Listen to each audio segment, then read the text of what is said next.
comunica mi Javier Ibarreche.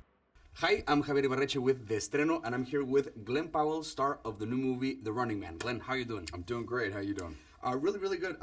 I wanted to start talking about, well, I know that Arnold Schwarzenegger watched the movie. Yeah. He really loved it. And it's funny because the difference between these two versions, in the original, well, the 1987 version of the movie, Ben is a criminal, right? He was framed, but he's a convicted felon who's trying to gain his freedom through the Running Man.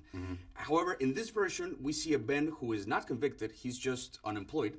However, that alone entails a lack of freedom that feels just as powerful as being incarcerated in the 1987 version. So, like, these two versions are fighting for their freedom. It's just a different understanding of what freedom is. I was wondering has your idea of freedom changed after making this movie, or how would you describe what freedom is?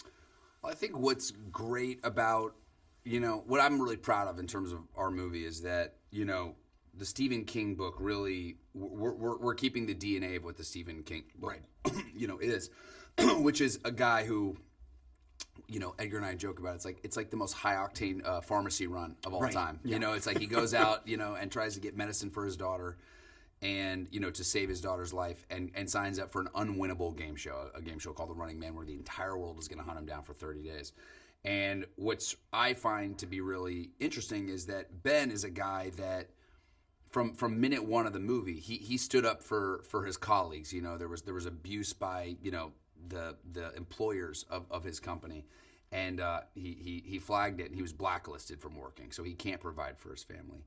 And so from minute one, you see a system that an oppressive system that is determined to keep certain people down, no matter how hard they work. And then he signs up for an unwinnable game show, a game show that's rigged against him. And so I think you're exactly right. You feel an abuse of power, and I think it's something that for me makes this movie incredibly timely, a movie that feels of our era. So you look at even though we're in like sort of a sci-fi world, it's an alternate version of 2025. Stephen King's book is set in 2025, and a lot of it resembles the world we live in. Speaking of that, it's amazing how we see things in this movie that seem to be out of a sci-fi, but like when the network generates footage of Ben saying something he never did, that technology exists right now. It's happening in the real world. It's happening right now. In that sense, and speaking of the year 2025, does The Running Man work as a cautionary tale, or does it work more as a mirror of something that already is? Well, I think what makes our movie really unique is obviously you've seen the movie. It is like wall-to-wall action. Yeah. It is an adrenaline-fueled thrill ride. You just are on such a. People are on the edge of their seat. It's been so fun to watch it with audiences where they're like, holy moly. They leave the theater and they're like, that was a ride. It is intense. And then, it's so intense. Yeah. And then the best part is I'll get these calls later from people being like, dude, I cannot stop thinking about all the things that it's talking about.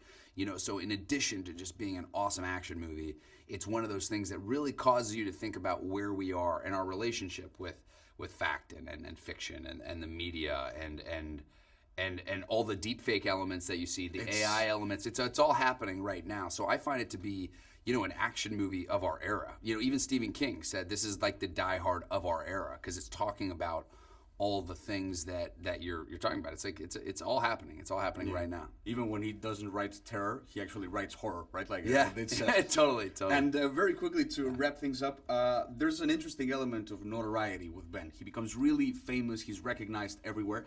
And so he uses several disguises to kind of go without being perceived by the people. I was wondering, if you had to, what would you disguise yourself as if you wanted to go unnoticed?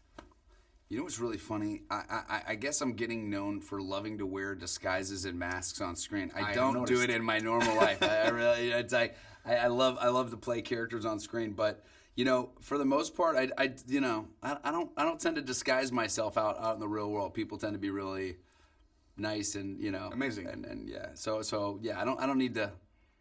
My life's not that crazy. Great. You're not being haunted. Right? No. Exactly. Right. So, Glenn, I appreciate your time. Thank you so much. Congratulations on The Running Man. It is high octane intensity. Oh, thank you so much for your time. Thank you. Appreciate it.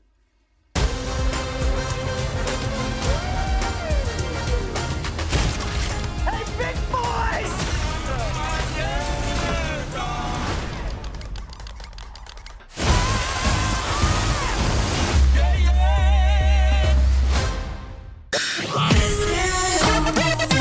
Beckham y Javier Ibarreche.